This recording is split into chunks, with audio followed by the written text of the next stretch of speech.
Hi, friend. I've been saving you a seat. I'm Melissa, and welcome back to Midlife with Melissa. Wherever you're listening today, I am so glad you're here. So grab your favorite drink, get comfortable, and let's spend a little time together. Before we begin, I want to gently let you know that today's episode includes a discussion about depression, isolation, and going through an emotionally dark period. Please take care of yourself while listening. Last week, we talked about what it feels like to look in the mirror and wonder where the woman we used to be went. Like somewhere along the way, you slowly stopped recognizing yourself. Today, I want to talk about something I wish someone had warned me about years ago. Perimenopause. No one warned me. And if I'm being honest, I really wish they had. Not because it's something to fear, but because understanding what's happening can replace so much fear with compassion. I've been looking forward to this conversation all week because I know I am not the only woman who's asked herself these questions. For the longest time, I truly believed something was wrong with me. I wasn't just forgetting little things every now and then. I was forgetting entire conversations. I'd walk into a room and completely forget why I was there. I'd lose words right in the middle of a sentence. The simplest things suddenly felt so very overwhelming.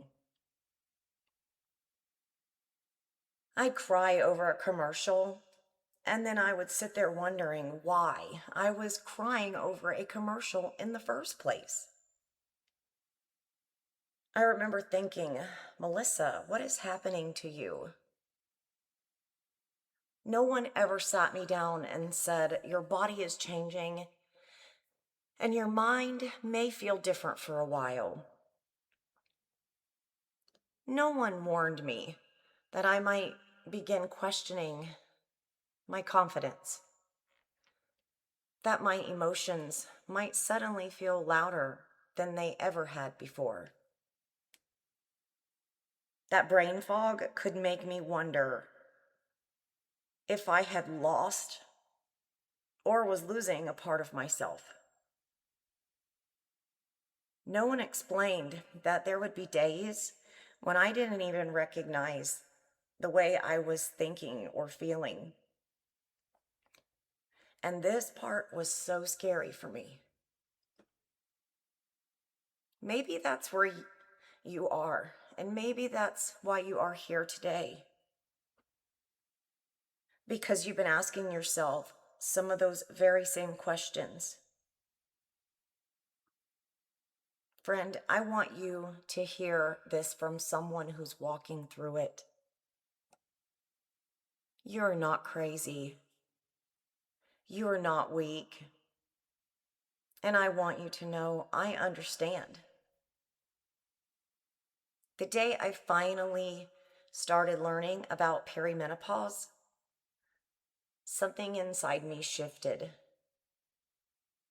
Instead of asking what's wrong with me, which I did all the time, I started asking, could this actually be a normal part of this season of life?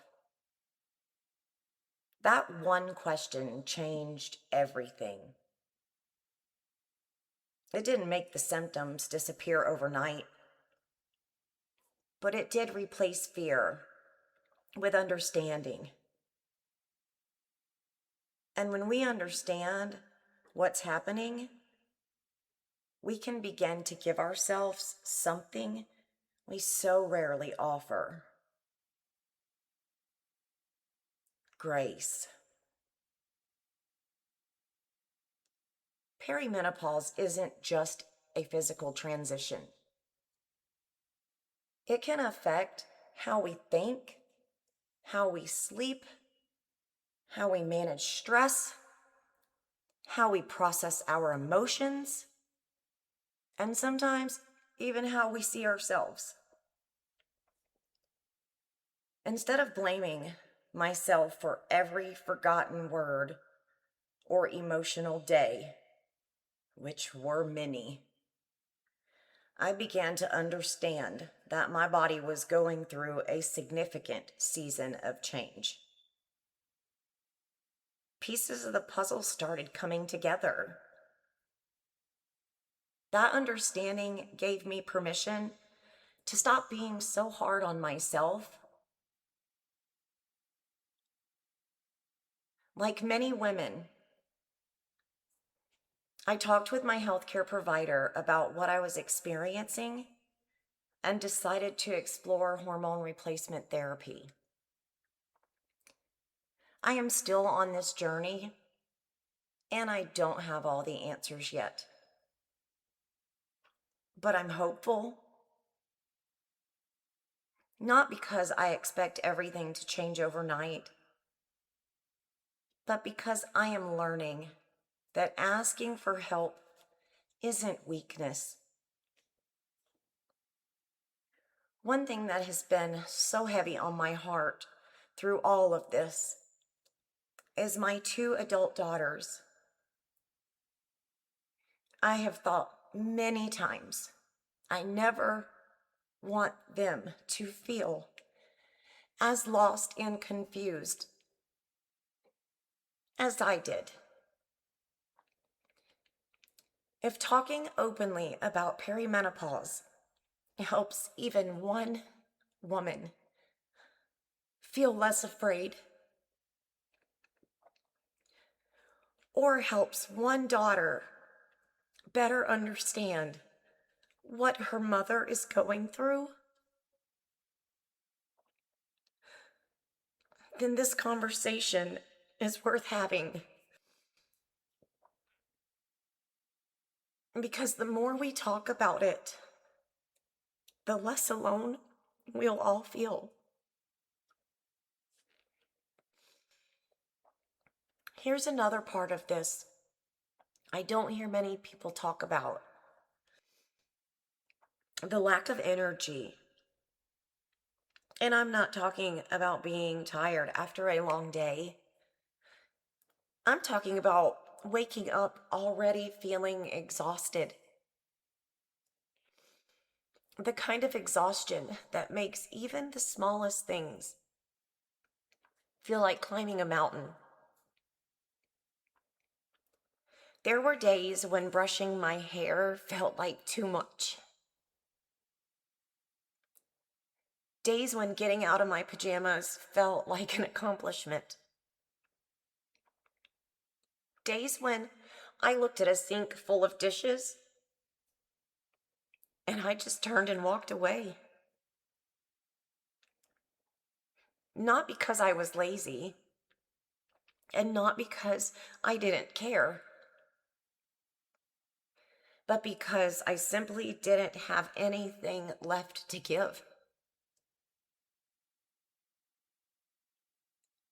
If this sounds familiar, friend, let me tell you, I get it. I get it.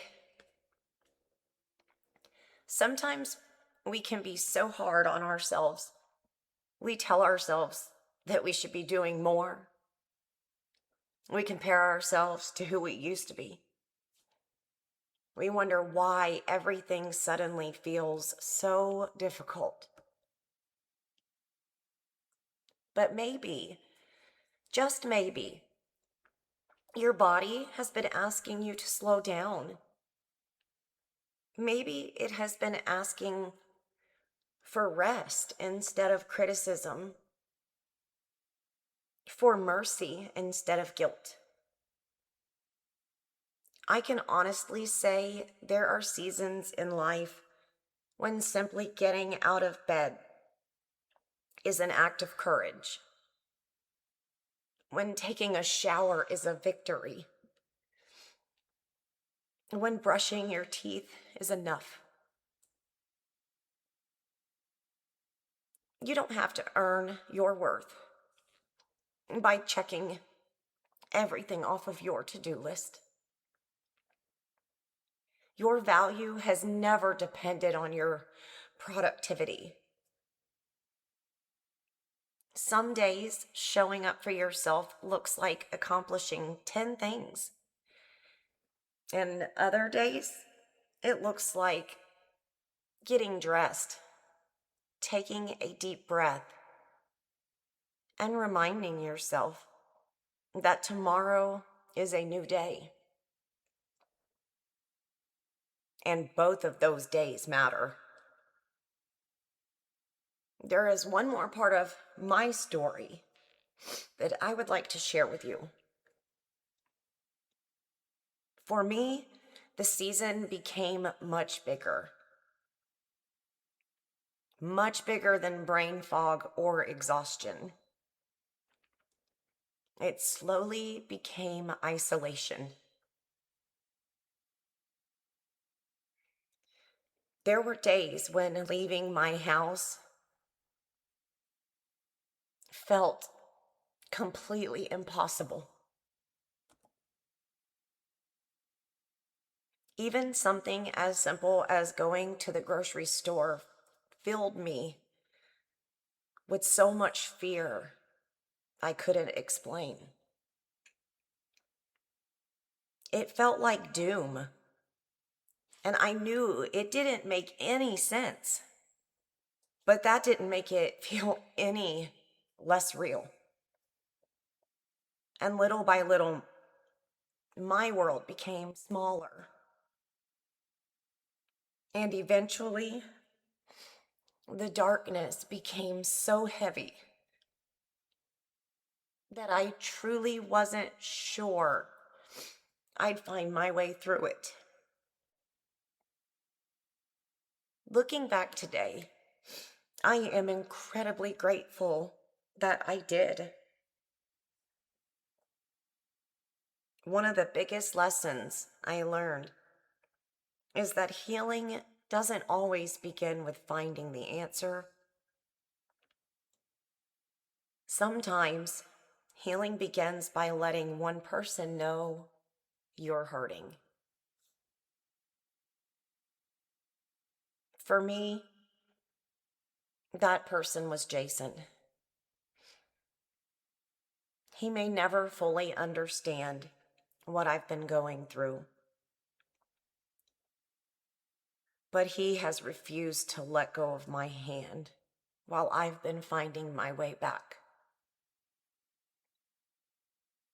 He couldn't fix it. He couldn't take the pain away.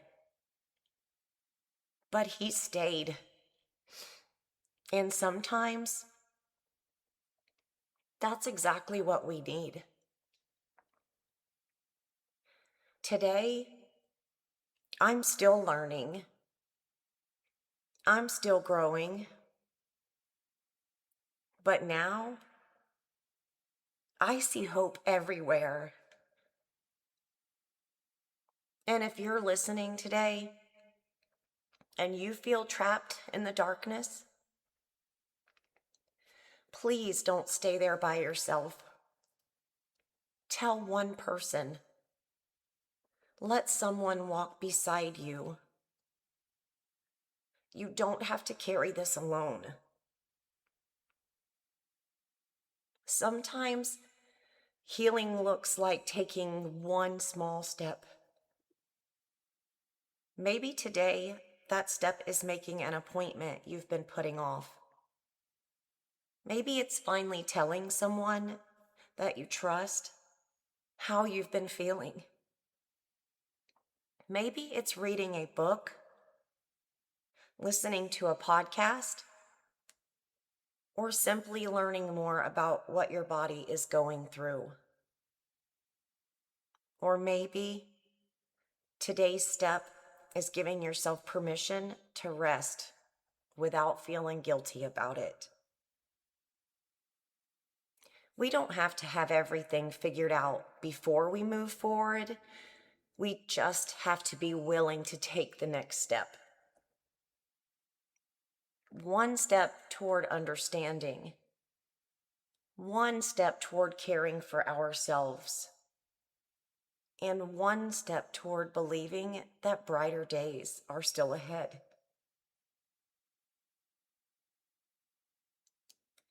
If you're listening today and thinking, Melissa, I don't even know where to begin, then begin with this. Be curious instead of critical. When your body is changing, curiosity will teach you so much more than self-judgment ever will. Ask questions. Talk with your healthcare provider.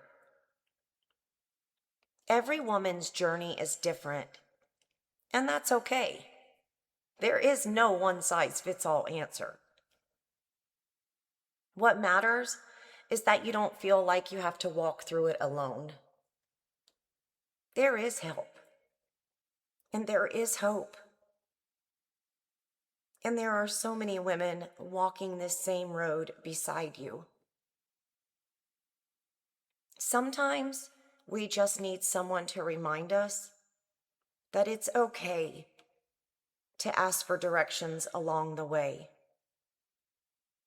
I do want to share with you what has started helping me, and not because I think my path is the only path, but because sometimes it's comforting to know where someone else began. For me, it started with research. I realized I couldn't keep fighting something I didn't understand. So I started reading, listening to podcasts, watching interviews, learning from women who had already walked this road. I remember watching an Oprah special about menopause and thinking, why weren't we having conversations like this years ago? For the first time, I realized I wasn't the only woman feeling this way. Other women were talking about brain fog, emotional ups and downs, exhaustion, and the frightening feeling of being unlike themselves. The more I learned, the less afraid I felt. This feeling of deep despair did not disappear because of one television special or one piece of information. But understanding began to loosen its grip. So if you are listening today and you are wondering where to begin, let this be your start. You are already here. You are listening. You are learning. And if I can help by listening and sharing my experiences, I would love for you to connect with me, because understanding what's happening doesn't just change your mind. It changes the way you speak to yourself. Your body is changing. Your value hasn't changed. Your mind may feel different some days, but your strength is still there. This season may ask more of you than you expected. You've spent so many years caring for everyone else.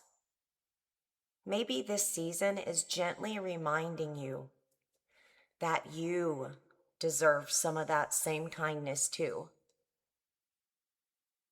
Friend, if there is one thing I hope you take away from today's conversation, it's this. Please don't suffer in silence. Don't convince yourself that you simply have to push through. And don't believe you're the only woman feeling this way, because you're not. There are millions of women quietly walking this same road. And I believe it's time we started talking about it with more honesty, more compassion, and a lot less shame. This season may feel unfamiliar. Some days, it may even feel very overwhelming. But it doesn't define who you are.